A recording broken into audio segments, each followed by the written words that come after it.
وثانی معنن، یعنی یہ دوسرا جو ہے معنن اقرب ہے، لفظاً ابعد ہے۔ لفظاً ابعد اس وجہ سے ہے کہ لفظاً اس میں تقدیم المعمول علی العامل لازم آتی ہے، اگرچہ ترکیب صحیح ہے لیکن لفظاً ایک تکلف ہے، اس وجہ سے یہ لفظاً ابعد ہے، لفظاً اول اقرب ہے۔ اس کے بعد قولہ التوفیق، ماتن کا قول یعنی توفیق۔ توفیق کا کیا معنی ہے؟ اس کے بارے میں علماء کے کئی اقوال ہیں۔ ایک قول یہ ہے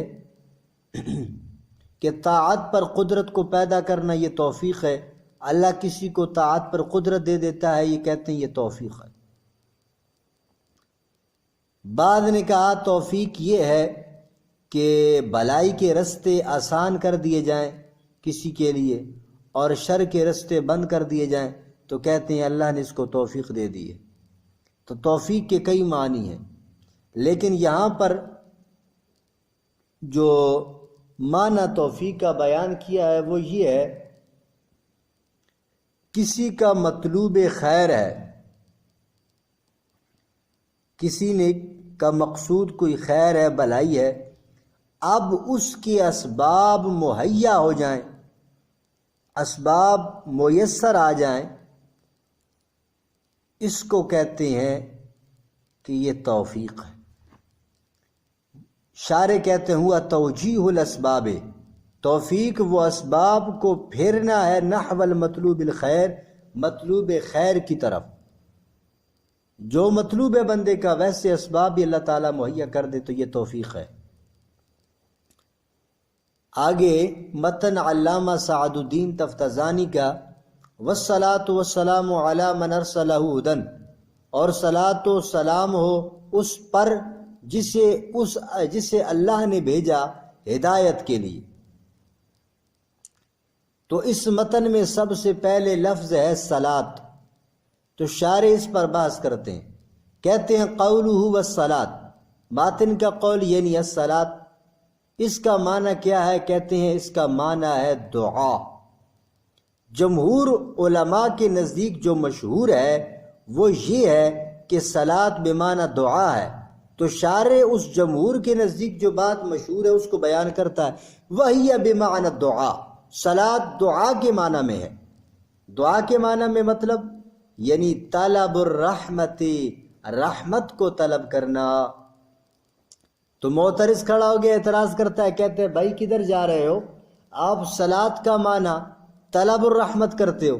اللہ تعالیٰ قرآن میں فرماتا ہے ان اللہ و ملائکتہ یصلون علی النبی، بے شک اللہ اور اس کے فرشتے وہ درود بھیجتے ہیں۔ اب صلاۃ سے معنی طلب الرحمہ ہو تو کیا مطلب بنے گا؟ اللہ رحمت کو طلب کرتا ہے، حالانکہ اللہ رب العالمین اس طلب رحمت سے، طلب کرنے سے پاک ہے، منزہ ہے۔ تو شارح کہتے ہیں یہ بات ہم نے کب کہی کہ اللہ کی طرف جب اس کی اسناد ہو تو ہم اس سے مراد طلب رحمت لیں گے؟ نا ہم نے تو ایسا نہیں کہا۔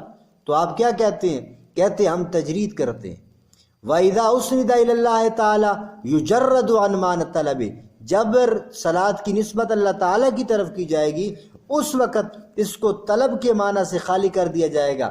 تو پھر بھی اعتراض ہوتا ہے، جب طلب کا معنی خالی ہو گیا، طلب کے معنی سے خالی ہو گیا صلاۃ، تو رحمت بچ گئی۔ اب رحمت مراد لیتے ہو تو اب بھی اعتراض لازم آئے گا۔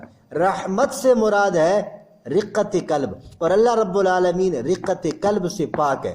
تو شارح کہتے ہیں ہم نے کب کہا ہے کہ ہم حقیقی طور پر اس کا معنی رحمت مراد لے رہے ہیں، حقیقی طور پر رحمت کا معنی مراد لے رہے ہیں؟ نا، رحمت رقت قلب کا نام ہے، یہ تقاضا کرتی ہے احسان کا، اس کا مقتضا، اس کی غایت وہ احسان ہے۔ ہم رحمت بولتے ہیں، اس رحمت سے یہ جو ہم نے صلاۃ سے رحمت مراد لی ہے یہ حقیقتاً مراد نہیں لی کہ ہم کہتے ہیں صلاۃ سے مراد حقیقتاً رحمت ہے، نا، مجازن ہے کہ احسان مراد ہے۔ اس لیے شارح کہتے ہیں وَيُرَادُ بِهِ الرَّحْمَةُ مَجَازًا، مراد اس صلاۃ سے رحمت ہے مجازن، کیونکہ حقیقت رقت قلب ہے نا۔ دل کا نرم ہونا، اور اللہ تعالیٰ اس سے بھی منزہ ہے۔ آگے متن ہے علی من ارسلہ، صلاۃ اور سلامتی ہو اس پر۔ تو معترض اعتراض کرتا ہے یا سائل سوال کرتا ہے، جناب آپ نے ماتن نے علامہ سعد الدین تفتزانی نے نبی علیہ الصلوۃ والسلام کا نام کیوں نہیں لیا، تصریح کیوں نہیں کی نبی علیہ الصلوۃ والسلام کی؟ تو شارح کہتے ہیں اس کی وجہ شارح بیان کرتے ہیں، کہتے ہیں لم یصرح باسمہ علیہ السلام، علامہ سعد الدین تفتزانی نے نبی علیہ الصلوۃ والسلام کے نام کی تصریح نہیں کی، تعظیم کی وجہ سے، وَإِجْلَالًا اور جلالت شان کی وجہ سے، کہ رب ذوالجلال نے اپنا محبوب بنایا ہے، اس محبوب کی خاطر پوری دنیا کو پیدا کیا، پوری مخلوق کو پیدا کیا، آسمان و زمین بنائے، میں اس کا نام لینے کے قابل کہاں ہوں؟ جیسے بعض عارفین نے بیان کیا کہ جیل اخباری عطر گلابوں دھوئیے نت زبانہ، نام مناد قابل ناہی کی کلمیدہ کانا۔ اس لیے علامہ نے تصریح بھی نہیں کی، یہ اپنی عاجزی ظاہر کرنے کے لیے اور نبی علیہ الصلوۃ والسلام کی جلالت شان کی وجہ سے۔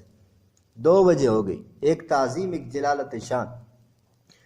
تیسری وجہ وتنبیہن، اور اس بات پر تنبیہ کرنے کے لیے کہ یہاں پر لفظ ارسلہ جو ذکر ہے، ارسلہ تو اس سے رسالت مراد ہے، رسالت مراد ہے، اور رسالت ایسا وصف ہے کہ جب مطلق بولا ہے تو فرد کامل مراد ہے، اور فرد کامل رسولوں میں حضور علیہ الصلوۃ والسلام کی ذات ہے، تو اس سے ذہن حضور علیہ الصلوۃ والسلام کی طرف جاتا ہے۔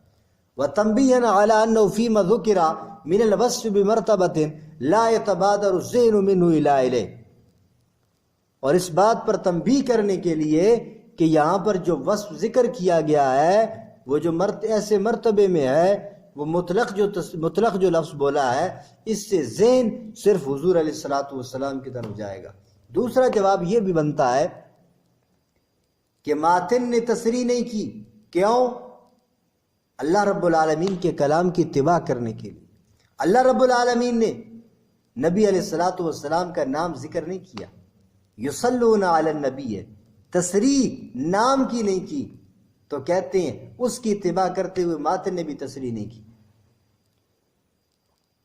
دوسرا اعتراض یہ ہوتا ہے کہ اگر نبی علیہ الصلوۃ والسلام کا نام نہ لینا یہ تعظیماً ہے، تو رب تعالیٰ کی تو مقام تو سب سے بلند ہے، تو اللہ تعالیٰ کا نام کیوں لیا ہے؟ تو اس کا جواب بھی یہ ہے کہ اللہ تعالیٰ نے خود اپنا نام ذکر کیا، ان اللہ و ملائکتہ، اللہ نے تو خود اپنا نام ذکر کیا، اس کی اتباع کرنے کے لیے ماتن نے بھی ذکر کر دیا۔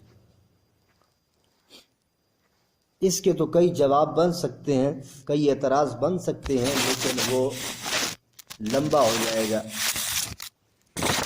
اب